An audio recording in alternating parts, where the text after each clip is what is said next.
Jonathan. Président Badakani, on vous retrouve face donc aux contributions des uns et des autres autour de la situation à l'est de la République démocratique du Congo. Président, dans une vue beaucoup plus holistique de la situation, qui pour sonner la fin de la souffrance des Congolais? Dans les conditions actuelles, eux-mêmes, les Congolais ne pourront compter que sur eux-mêmes. On vient de vous, Jonathan, Monsieur Belek, qui a abordé la question d'une façon d'ailleurs extrêmement particulière. C'est un angle extrêmement intéressant pour ça, Belek. C'est un angle assez neuf, assez novateur. Quand il convoque la supériorité de du principe d'équité sur le principe d'égalité. C'est un axe assez novateur pour bien analyser ce qui se passe en RDC. Pour ça, Douma a fait pareil. Jonathan vient de vous démontrer que la CAC, c'est une institution fantôme. Donc, on ne peut pas compter sur elle pour apporter la moindre résolution dans le drame qui se joue à l'est de la RDC. Il faut d'abord lire l'histoire de cette semaine. Il faut connaître ce que la CAC là, votre histoire là. La CAC, c'est un démembrement de l'Union africaine. J'espère que vous le savez. Un démembrement régional de l'Union africaine. Vous connaissez ce que veut dire l'Union africaine. Elle a pour principe l'Union européenne. Très bien. L'Union africaine ne règle aucun problème africain. Elle n'en a ni les moyens. Ça ne dérange même pas. C'est un prolongement. C'est le garçon de course ou bien c'est la fille de course de l'Union européenne. Elle lave les draps de l'Union européenne. Tout ça est construit. C'est la fille de course de l'Union européenne, de l'Union africaine. Son démembrement, c'est quoi? Son démembrement, ce n'est que la sous-femme de ménage de l'Union européenne. La CAC ne peut pas prendre une décision qui peut énerver. C'est-à-dire, ils ne peuvent rien faire tant que l'Union africaine n'a rien fait. Donc, si l'Union africaine n'a pas résoudre un problème, c'est pas la CAC qui va le résoudre. Or, qu'est-ce que l'Union, quelle est la position, non, une position, ça a de notre importance. Qu'est-ce que l'Union africaine a fait pour régler la question de l'est de la RDC? Il faut d'abord comprendre ce que c'est qu'une organisation. Jusqu'à ce niveau, elle considère encore la situation comme étant une simple crise humanitaire. Non, c'est pas ça que j'ai dit. Elle t'a dit ça. Ils ne disent rien. Est-ce qu'il y a un récit même? Est-ce que vous voyez les dirigeants de la CAC s'engager même à aller même faire un. C'est-à-dire aborder cette question. Et ils ne veulent pas l'aborder. Tout ce que Jonathan a dit, tout ce qu'il a dit. Le blabla qu'il a fait là, on doit comprendre quoi. Quand on a retenu ce qu'il a dit, on a retenu quoi? Un sommet à venir, les 5 et 6 d'exemple. Bon, vous avez retenu ça, ça va. C'est-à-dire que, et d'ailleurs, c'est même pas de sa faute. Ce n'est pas de sa faute. Il est quoi? Il est commissaire, président de la commission, tout. C'est pas de sa faute. Il faut d'abord regarder là, prenez tous les pays là, prenez tous les pays qui constituent la CAC. L'Angola, la RDC, le Burundi, le Rwanda, tous les pays de la CEMAC, plus l'Angola. Hein? Prenez ces pays-là. Regardez la structure de ces pays. Regardez le positionnement géopolitique de chacun de ces pays. Regardez les axes de partenariat stratégique de chacun de ces pays-là. Et quand vous avez fini, demandez-moi comment ces pays-là, dans le cadre de la CAC, vont parler d'un même langage quand il s'agit de la question de la RDC. Vous ne comprenez pas que tous les pays de la CAC, la plupart là, sont impliqués dans ce conflit-là. Que ce soit à titre direct ou indirect. C'est compliqué à comprendre. Alors, donc, si vous regardez les partenaires stratégiques de chaque pays, vous allez comprendre quelle est la position que le pays peut avoir sur le drame qui se joue en RDC. La CEMAC et la CAC, là, ils ont décidé, je crois que c'est en août 2022, ils ont lancé un grand projet de fusion. Ils vont fusionner. La CEMAC, la CAC, et puis ce qu'on appelle la communauté économique, je crois, des pays des Grands Lacs. Ils ont dit qu'ils vont fusionner. Est-ce que vous avez une idée où ça se trouve, le projet? Le but, c'est quoi? C'est-à-dire, eux-mêmes sont restés tranquilles. Ils ont vu comme, ok, si on veut être plus efficace, il faut qu'on fusionne. Parce que c'est une pléthore d'institutions qui ne servent à rien. On ne sert à rien. Qui ne sert pas à grand chose, quelque chose n'est pour rien. Alors comment fait-on pour éviter ne pas arriver jusqu'au bout? Attendez. Je vais vous démontrer, vous prenez seulement l'axe de la fusion. Tout à fait. Je vais vous démontrer qu'à partir de ce projet, ils ne peuvent rien faire sur la question de l'Est de la RDC. Pourquoi est-ce qu'on décide de fusionner? Ils ont appelé ça un processus de rationalisation. Ça veut dire quoi? Ça veut dire qu'on constate que les trois là, ça veut dire qu'on dépense de l'argent pour rien. Alors, à quoi ça sert d'entretenir? Quand vous regardez les institutions de la CEAC, c'est copier-coller de l'Union africaine. Bon, on dépense de l'argent pour rien. Vous prenez le Parlement de la CEMAC, c'est pas ici à Malabo. On dépense de l'argent pour rien, ça n'a rien de particulier, ça n'apporte rien. Autant de non, rationaliser pour dépenser moins d'argent. Et essayer de faire, de travailler, d'être plus efficace, enfin d'optimaliser, d'être plus efficient, c'est-à-dire travailler sérieusement avec des ressources, un personnel nécessaire, pas créer une espèce de bureaucratie budgétivore qui dépense l'argent pour rien. Ça veut dire quoi? C'est-à-dire, ce projet, pourquoi ce projet? Quand une organisation constate que, même au niveau de ma simple structure institutionnelle, c'est-à-dire, je dépense de l'argent pour rien, je suis budgétivore, je ne sers à rien, et lancer un processus comme celui-ci, ça veut dire quoi? Ça veut dire que eux-mêmes prennent acte du fait qu'ils ne sont pas efficaces. Elles ne sont pas efficaces lorsqu'il y a des crises. C'est tout. Mais en même temps, ça veut dire que c'est l'arbre qui cache la forêt. En réalité, ils ne veulent pas rationaliser. Ils donnent l'impression de vouloir le faire. Dans ce cas, la question reste demain, Président Malakani, comment peut-on émettre une telle idée si on n'a pas on n'a pas véritablement la certitude qu'on peut aller jusqu'au bout? Parce que, nul doute que cette résolution a été prise en interne, personne n'a obligé aux responsables des dites organisations de venir communiquer là-dessus. Non, on n'est pas en train de se comprendre. Ils vous démontrent qu'eux-mêmes disent qu'ils ne servent à rien. C'est tout ce que je vais vous démontrer. Je vais vous démontrer qu'eux-mêmes ont fait le constat qu'ils ne servent à rien. C'est tout ce que je vais vous démontrer. C'est-à-dire qu'après un nombre d'années passées là, venir se réunir pour dire que bon, vraiment, il faut qu'on fusionne les trois structures là, parce que c'est d'abord le constat que nous ne servons à rien. On parle de ce point de vue-là. Tout à fait. Mais comment? Si les gens ne servent à rien, comment vous demandez à cette structure de résoudre une crise qui relève de la géopolitique mondiale, comme la crise qu'il y a à l'est de la RDC? Ouais. Je voudrais demander de prendre tous les pays membres. Prenez le Burundi.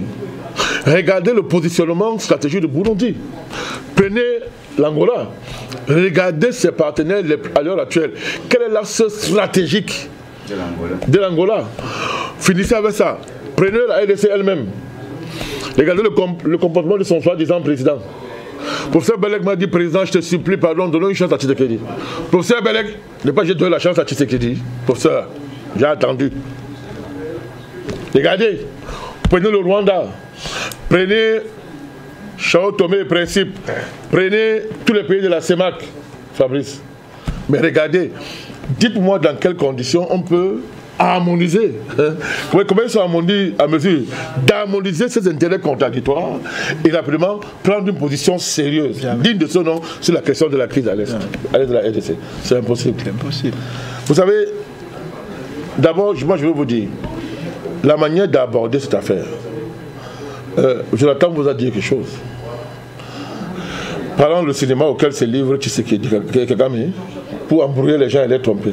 Il vous a dit quelque chose. Bon, on dit qu'il y a guerre. Ça oppose qui à qui?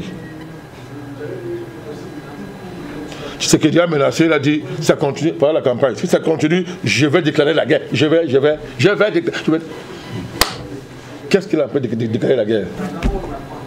C'est quoi cette affaire? C'est actualiser une nouvelle manière de piller la RDC. Il y a un consensus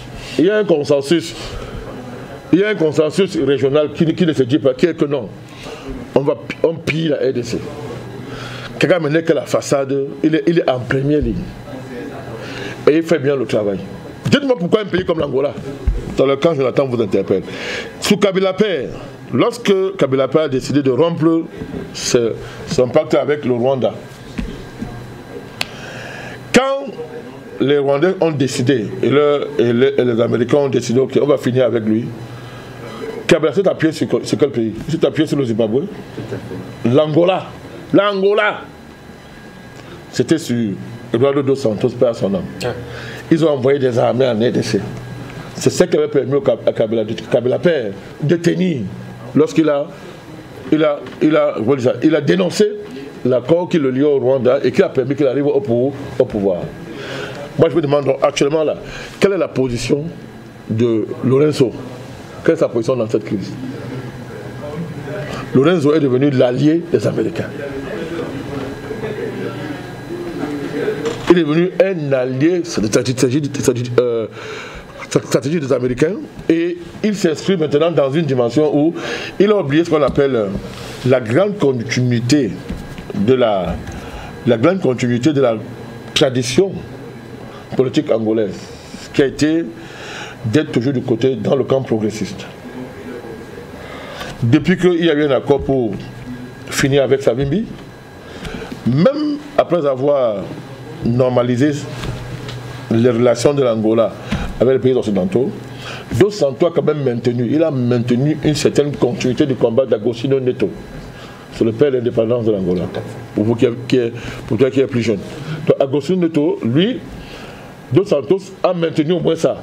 C'est dans cette logique que lui, il s'est investi, lorsque Père Kabila a pris le pouvoir, il s'est investi avec le président Mugabe pour essayer de voler au secours de la RDC et à partir de là, essayer de bloquer le projet des anglo-saxons. Mais Lorenzo actuellement, c'est-à-dire le président de monsieur qui parlait là, son patron, Lorenzo actuellement, lui il n'est plus dans cette dynamique. Il n'est plus dans cette dynamique-là, il n'est plus dans ça. Donc vous voyez très bien que l'Angola n'est pas en mesure de prendre les devants dans le sens d'une véritable résolution de la crise à l'est de la RDC. Ne parlons pas des pays de la sous-région, de la CEMAC et consorts. C'est le silence, ils ne disent rien. Pour certains même c'est lointain, pour certains ils pensent que c'est lointain. Ils pensent que c'est lointain alors que ce n'est pas lointain. La situation à l'est de la RDC est un problème de l'Afrique centrale, de tous les pays de l'Afrique centrale. C'est un problème pour tous les pays de la CEAC. Alors, donc pour dire quoi, comme l'a dit Jonathan, comme l'a dit un prédécesseur, il n'y a rien en temps de la CEAC. Moi, excusez-moi. Alors, c'est pour sortir. Attendez, excusez-moi. La CEAC sert à quoi? Je vous pose une question, ça sert à quoi? Citez-moi une seule action de la CEAC qui peut faire qu'on s'assoit comme ça, on dit comme bon, ok. Peut-être une intégration. Quoi? Ils sont intégrés à quoi faisant? Non, je vous dis, je voudrais me souvenir d'une action. Je voudrais un programme de recherche à l'université. Il n'y a pas de programme de recherche. Moi, je voudrais me souvenir d'une seule action de la CEAC qui permettait que l'on voit à quoi ça sert. Il y en a pas. Rien. On sait que ça existe le jour où il y a conférence. Et comme Jonathan a dit, ça permet de percevoir le père Diem. Il est très poli. De dormir avec les petits filles le soir. Ils ont sur un plateau. Oui. Il me dit qu'on est sur un plateau. Mais je te dis qu'on est sur quoi? Je suis très sérieux. Je suis très sérieux. Je suis très sérieux. Ça sert à quoi, la CEAC? Ça sert à rien. Ça sert à rien. Citez-moi une seule activité, une seule action de la CEAC qui fait que bon, quand on est assis comme ça là, vraiment on se dit que vraiment c'est... Bon, on va vous dire, il y a la banque de la BD quoi? BDEAC. C'est la Banque africaine de développement. Les mêmes fonds qui sont là-bas. La même chose sauf en Afrique de l'Ouest. Oui, mais même avec ça, il y a quoi de concret? Il y a quoi de concret? Il y a quoi?